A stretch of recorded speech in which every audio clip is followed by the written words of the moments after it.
رات کا ٹائم ہوتا ہے اور پورا پریوار آنگن میں چارپائیاں ڈال کر بیٹھا ہوتا ہے۔ تبھی اتنے میں رمیش کہتا ہے، ارے آج تو بہت زیادہ ٹھنڈی ہوا چل رہی ہے، بارش ہوئی ہے نا اس کی وجہ سے۔ ارے ہاں، کھلے میں سونے کا تو اپنا ہی مزہ ہے، اور ایسی نیند تو کمروں میں بھی نہیں آتی۔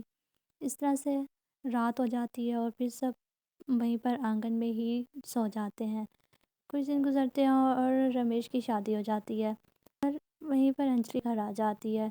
اس طرح سے جب رات کا ٹائم ہوتا ہے تو بہو کی پہلی رات ہوتی ہے گھر میں۔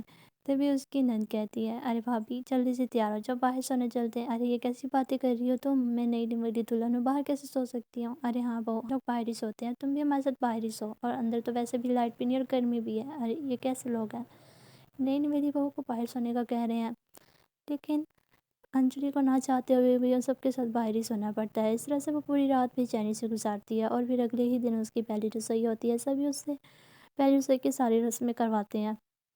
اب بہو تمہاری ساری رسمیں پوری ہو چکی، اب کوئی بھی رسم باقی نہیں ہے۔ تبھی انجلی اپنی ساس سے کہتی ہے، ارے ماں جی اب میں تھوڑا سا ریسٹ کرنے جا رہی ہوں اپنے کمرے میں۔ تبھی انجلی اپنے کمرے میں ریسٹ کرنے کے لیے آ جاتی ہے۔ تبھی پھر سے رات ہو جاتی ہے اور باہر سونے کا ٹائم ہو جاتا ہے۔ انجلی دیکھتی ہے کہ باہر بہت زیادہ تیز بارش ہو رہی ہے، اور بارش میں ہی اس کی نند اور ساس بستر لگا رہے ہوتے ہیں۔ تبھی انجلی کہتی ہے، ارے ماں جی یہ کیا کر رہی ہیں آپ دونوں اتنی زیادہ بارش میں باہر؟ ارے ہاں بیٹا، ہم لوگ تو بارش میں بھی باہر ہی سو جاتے ہیں اور ہمیں اس سے کوئی پرابلم نہیں ہوتی۔ انجلی یہ سن کر پریشان ہو جاتی ہے، سب اس کو باہر بلاتے ہیں سونے کے لیے، اور اس دفعہ پھر سے انجلی کو سب کے ساتھ باہر ہی مجبوراً سونا پڑتا ہے۔ اس رات بھی اس کو نیند نہیں آتی اور پورا بستر بھیگنے کی وجہ سے وہ بے چین ہی رہتی ہے پوری رات۔ اب انجلی بہت زیادہ پریشان ہو چکی تھی۔ اس طرح سے شادی کو کچھ دن گزرتے ہیں، اور پھر ایک دن انجلی اپنے پتی سے کہتی، سنیں آپ مجھے بازار چھوڑ دینا، مجھے میری دوست ملنے کے لیے آ رہی ہے۔ ٹھیک ہے انجلی، تیار ہو جا، میں تمہیں لے جاؤں گا۔ تبھی اس کی نند آتی کہتی ہے، بھابھی میں بھی آپ کے ساتھ چلوں؟ ارے نہیں نہیں، میں چلی جاؤں گی اکیلی تمہارے بھائی کے ساتھ۔ تبھی انجلی اپنے پتی کے ساتھ بازار چلی جاتی ہے، اور اس کا پتی اسے بازار چھوڑ کر کام پر چلا جاتا ہے۔ تبھی وہیں پر سیما اس کی دوست بھی آ جاتی ہے۔ ارے کیسی ہو انجلی؟ میں ٹھیک ہوں، تم سناؤ، تمہیں شادی پر کیوں نہیں آئی؟ ارے بس تھوڑی سی مصروفیت تھی جس کی وجہ سے میں شادی پر نہیں آ سکی۔ تبھی اتنے میں وہاں پر بازار میں ہی اسے اپنے پڑوسن کی 2 آنٹیاں مل جاتی ہیں جو انجلی کی پڑوس میں رہتی ہیں۔ ارے بہو بتاؤ تو کیسا ہے تمہارا سسرال؟ تمہارا سسرال کی تو انوکھی ہی بات ہے۔ ان کی باتیں سن سیما کہتی ہے، ارے یہ سب کچھ کیا بول رہی؟ ارے ہاں، ان کا سسرال تو کھیت میں باہر سونے والا ہے، اور اس کھیت میں ہی اس کا سسرال ہے۔ یہ سب سن کر انجلی کو شرمندگی ہوتی ہے، لیکن وہ کچھ نہیں کہتی اور چپ کر جاتی ہے۔ تبھی وہ اپنی دوست کو لے کر ایک ریسٹورنٹ میں اندر آ کر بیٹھ جاتی ہیں، اور انجلی سارا حال ان کو سناتی ہے۔ جب رات ہوتی ہے تو پھر سے سب باہر سو رہے ہوتے ہیں، اور اس سے پھر سے بارش ہو رہی ہوتی ہے، اور انجلی کو سردی لگ جاتی ہے جس کی وجہ سے چھینکیاں آ رہی ہوتی ہیں اس کو۔ تبھی وہ اندر سونے کا کہتی ہے، لیکن کوئی بھی اسے اندر جانے نہیں دیتا کیونکہ اندر بہت زیادہ گرمی ہوتی ہے۔ تبھی رمیش کہتا ہے کہ ارے انجلی تم اتنا زیادہ پریشان کیوں ہو رہی ہو، اور ویسے بھی تھوڑی سی سردی تو لگی ہے، اس سے اتنا کیا ہو جائے گا؟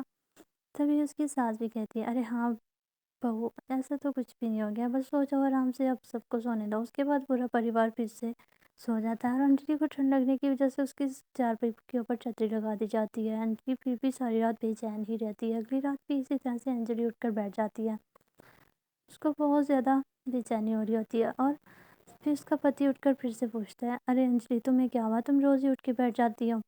ارے ماں جی مجھے بہت ڈر لگ رہا ہے یہاں پہ، مجھے نہیں سونا ادھر، اور مچھر بھی بہت ہیں۔ تبھی وہ دونوں بیٹ اندر سے جاتے ہیں اور مچھردانیاں لے آتے ہیں، اور ساری چارپائیوں پہ مچھردانیاں لگا دیتے ہیں۔ یہ دیکھ کر پھر سے سب سو جاتے ہیں۔ جیسے ہی سب کو رات کو نیند آتی ہے، انجلی اٹھ کر ساری مچھردانیوں کو کینچی سے کاٹنے لگ جاتی ہے، اور صبح جیسے ہی سب اٹھتے ہیں تو کٹی ہوئی مچھردانیاں دیکھ کر حیران ہو جاتے ہیں، ارے یہ سب کچھ کیسے ہو گیا، یہ تو بالکل ٹھیک تھی۔ ماں جی میں نے آپ لوگوں کو کہا ہے نا کہ ہم لوگ گھر میں سوتے ہیں، لیکن آپ لوگ میری بات ماننے کو تیار نہیں ہو، یہاں پہ کبھی کچھ تو کبھی کچھ ہو جاتا ہے۔ ارے بہت تمہارا وہم ہے، ایسی کوئی بات نہیں ہے، اور ہم لوگ تو برسوں سے ہی یہیں پہ سوتے آ رہے ہیں۔ لیکن انجلی کی کسی بات کا ان پر اثر نہیں ہوتا، اور انجلی ایک دن کاکروچ کا ڈبہ لے کر وہیں پر پھیلا دیتی ہے اور رات کو اٹھ کر چلانے لگ جاتی ہے۔ تبھی رمیش کہتا ہے، ارے انجلی کیا ہوا؟ تبھی سب انجلی کی آواز سن کر اٹھ کر بیٹھ جاتے ہیں، اور کاکروچ دیکھ کر سبھی حیران ہوتے ہیں، اور اس کا سسر کہتا ہے، ارے بیٹا ایسے کاکروچ تو ہم کئی بار دیکھ چکے ہیں، پریشان مت ہو، ان کو تو ہم ابھی بھگا دیتے ہیں۔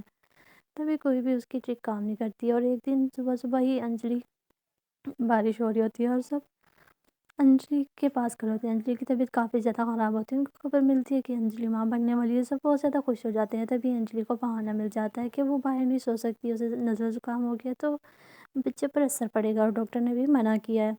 تبھی سب انجلی کی بات مانتے ہیں. انجلی کہتی ہے کہ آپ لوگ باہر سو جاؤ، میں اندر ہی سو جاؤں گی. تو سب بھی کہتے ہیں ارے نہیں نہیں، وہ ہم تمہیں اس حالت میں اکیلا نہیں چھوڑ سکتے، ہم بھی تمہارے ساتھ اندر ہی سوئیں گے. اس دن کے بعد سے سب ہی اپنے اپنے کمروں میں سونے لگ جاتے ہیں، اور کمرے میں انورٹر ایسے بھی لگ جاتے ہیں اور سب آرام سے اپنے اپنے کمروں میں سوتے ہیں. اس دن کے بعد سے کوئی بھی باہر نہیں سوتا تھا، اور اس طرح سے سب کو ایک دوسرے کے ساتھ ٹائم بھی مل جاتا.